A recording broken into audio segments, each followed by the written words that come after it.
मोदी जी, हमने V4 विनोवेटिव channel को subscribe किया, पर उसके वीडियो तो हमको दिखते ही नहीं।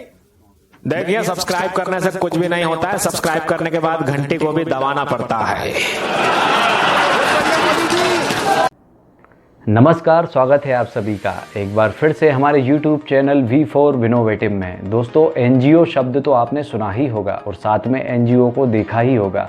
तो दोस्तों, मैं हूं अजय सोलंकी और आज मैं आपको बताऊंगा असल में NGO क्या होता है, NGO कैसे काम करता है, NGO को कैसे रजिस्टर्ड कर सकते हैं, साथ में NGO में फंडिंग कैसे होती है और आप NGO में कैसे काम कर सकते हैं। तो दोस्तों, देखते हैं NGO क्या होता है।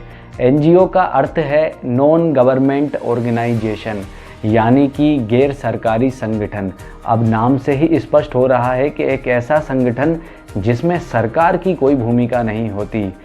NGO सभी तरह के छोटे बड़े सामाजिक कार्य करता है, जैसे विधवा महिलाओं को आवास प्रदान करना, अनाथ लोगों को आवास प्रदान करना, गरीब बच्चों को पढ़ाई लिखाई करवाना, साथ में महिलाओं को संरक्षण देना, जल संवर्धन और समाज में फैली कई बीमारियों जैसे एड्स, टीबी और अभी के हाल ही में जो बीमारी फैली हुई है कोरोना, इसमें भी कई NGO को आपने एक्टिव देखा होगा। और साथ में आदिवासी लोगों की समस्याओं को सुलझाना। दोस्तों, NGO का प्रमुख उद्देश्य है समाज का कल्याण करना, यानी कि गरीब और बेसहारा लोगों की समस्याओं को समझकर उन तक मदद पहुंचाना। NGO का विकास अमेरिका से हुआ है। वहाँ पर कई ऐसे नॉन गवर्नमेंट संगठन हैं जो समाज के हित में कार्य करते हैं। वहाँ के लोगों की अवधारणा यह है कि मनुष्य का जन्म सिर्फ पैसे कमाने के लिए नहीं हुआ है, बल्कि जन कल्याण का काम भी करना चाहिए। यह एक ऐसा संगठन है जो एक व्यक्ति से नहीं चल सकता, जिसमें कम से कम 7 या इससे अधिक व्यक्तियों का होना आवश्यक है। अब यदि किसी व्यक्तियों का समूह किसी क्षेत्र में सामाजिक कार्य या सामाजिक सुधार का कार्य करना चाहता है, तो वह रजिस्टर्ड या बिना रजिस्टर्ड किए NGO के द्वारा इन कार्यों को कर सकता है। लेकिन रजिस्टर्ड NGO में यह फ़ायदा है कि आप इसमें सरकार से या किसी अन्य कंपनी से सामाजिक कल्याण के लिए फाइनेंशियल सपोर्ट, आर्थिक सहायता ले सकते हैं। NGO की संख्या भारत में 33 लाख है और यह दुनिया में किसी भी देश से सबसे ज़्यादा है। तो दोस्तों, अब बात करते हैं कि NGO को रजिस्टर्ड कैसे कर सकते हैं। NGO को रजिस्टर्ड करने के लिए किसी भी NGO को शुरू करने से पहले यह पता करें कि जिस क्षेत्र में आप NGO शुरू करना चाहते हैं वहाँ के लोगों की समस्या क्या है। एक बार अगर यह पहचान कर लिया तो आप अपने NGO के उद्देश्य, उसके विज़न और मिशन को सरल तरीके से बना सकते हैं। NGO को रजिस्टर्ड करने से पहले ऐसे लोगों का समूह बनाएं जो कि सभी मैटर को, जैसे financial management, human resource, networking, सभी तरह के कार्यों को निर्णय लेने में रिस्पॉन्सिबल हों। रजिस्ट्रेशन के लिए डॉक्यूमेंटेशन। किसी भी NGO को रजिस्टर्ड करने के लिए कुछ ज़रूरी डॉक्यूमेंटेशन की ज़रूरत होती है, जैसे कि trust deed, memorandum of association, rules and regulations. इन 3 डॉक्यूमेंट में से किसी एक डॉक्यूमेंट की NGO शुरू करने के लिए ज़रूरत होती है।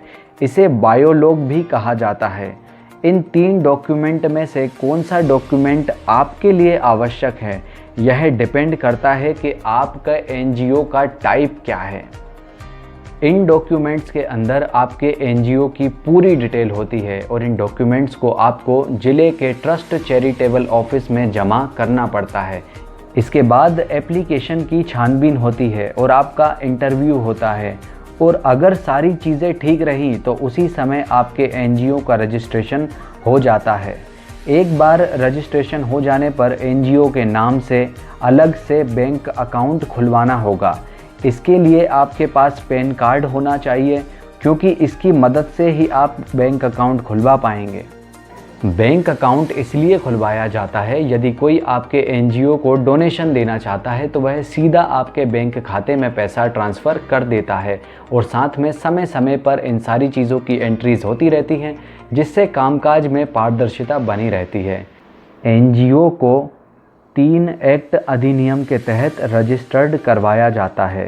पहला है ट्रस्ट एक्ट। हमारे देश के हर राज्य में अलग अलग ट्रस्ट अधिनियम होते हैं। यदि किसी राज्य में ट्रस्ट अधिनियम नहीं है तो उस राज्य में 1882 ट्रस्ट एक्ट लागू होता है। इस अधिनियम के तहत एनजीओ का रजिस्ट्रेशन करने के लिए आपको चैरिटी कमिश्नर या रजिस्ट्रार ऑफिस में आवेदन देना होता है। दूसरा है सोसाइटी एक्ट। इस एक्ट के अंतर्गत एनजीओ के रजिस्ट्रेशन के लिए memorandum of association rules and regulation document की आवश्यकता होती है। इस डॉक्यूमेंट को बनाने के लिए कम से कम 7 सदस्यों की आवश्यकता होती है। तीसरा है कंपनीज एक्ट। कंपनीज एक्ट के तहत भी memorandum and articles of association and regulation document की आवश्यकता होती है। इस डॉक्यूमेंट में कम से कम 3 सदस्यों का होना अनिवार्य है। इस एक्ट के द्वारा एनजीओ को कंपनीज एक्ट के अंतर्गत रजिस्टर्ड किया जाता है। हमारे देश में ऐसे कई एनजीओ हैं जिन्होंने बहुत अच्छा नाम कमाया है। इस लिस्ट में पहला नंबर है सलमान खान की संस्था बीइंग ह्यूमन का। दूसरा नंबर है नन्ही कली जो कि बच्चियों की शिक्षा से जुड़ी हुई संस्था है। तीसरा है स्माइल फाउंडेशन। चौथा है गिव इंडिया फाउंडेशन और पांचवा है हेल्पेज इंडिया जो कि बूढ़े लोगों के लिए बनाया गया है। अब बात करते हैं एनजीओ के लिए फंड जमा करने के लिए उसे कैसे प्रमोट करें। तो पहला है वेबसाइट बनाकर। आज के डिजिटल युग में वेबसाइट बनाना आवश्यक है जिससे लोगों को आपके एनजीओ की पूरी जानकारी वेबसाइट के माध्यम से मिल जाएगी। आप अपने एनजीओ के काम को अपनी वेबसाइट पर अपलोड करते रहिए जिससे धीरे धीरे लोगों का आपके एनजीओ के प्रति भरोसा बनता जाएगा और वह आपकी फाइनेंशियल सपोर्ट भी करेंगे। अपनी वेबसाइट पर डोनेशन अकाउंट को भी बनाइए जिससे कि डायरेक्ट पैसा आपके एनजीओ अकाउंट में आ सके। दूसरा है विभिन्न कार्यक्रमों का आयोजन करना, यानी कि वर्कशॉप या सेमिनार आयोजित कीजिए और अपने काम को एनजीओ के कार्यक्रम के द्वारा बताइए। इसमें किसी बड़े नेता, समाज सेवी, अभिनेता को बुला सकते हैं ताकि वे आपको फाइनेंशियल सपोर्ट भी कर सकें। तीसरा है गवर्नमेंट फंड। सरकारी फंड अगर आपको चाहिए तो सबसे पहले आपको एनजीओ को रजिस्टर्ड करना होगा और आपको 2-3 साल तक के कार्यों का ट्रैक रिकॉर्ड भी बनाना होगा। आर्थिक सहायता प्राप्त करने से पहले आपको कुछ रूल्स एंड रेगुलेशन को फॉलो भी करना होगा। चौथा पॉइंट आता है इसमें कॉन्टैक्ट प्राइवेट कंपनीज। कई बड़ी बड़ी कंपनियों में एनजीओ के लिए कुछ रकम अलॉट होती है। अपने समाज सेवी कार्यों को पूरा करने के लिए छोटे छोटे एनजीओ को डोनेशन देते रहते हैं जिससे उन्हें टैक्स में रियायत मिलती है। इसमें 5वें पॉइंट के रूप में हम सोशल मीडिया को भी ऐड कर सकते हैं क्योंकि आजकल कई लोग सोशल मीडिया यानी कि यूट्यूब और फेसबुक के जरिए भी अपने एनजीओ को प्रमोट करते हैं और अच्छा खासा डोनेशन वे यहाँ से प्राप्त कर लेते हैं। तो दोस्तों एक वक्त वह था जब सिर्फ लोग दान देने के लिए या फिर समाज सेवा करने के लिए एनजीओ से जुड़ते थे, लेकिन आज कई लोग रोजगार के रूप में भी एनजीओ से जुड़ते हैं और किसी बड़े एनजीओ से जुड़ना फ़ख्र की बात होती है। तो दोस्तों अगर ये जानकारी आपको पसंद आई है तो इसे लाइक करें, शेयर करें और चैनल को सब्सक्राइब करें और साथ में बेल आइकन को भी दबाना ना भूलें। मैं अगली बार किसी और खबर के साथ वापस आऊँगा, तब तक आप बने रहिए V4 विनोवेटिव के साथ।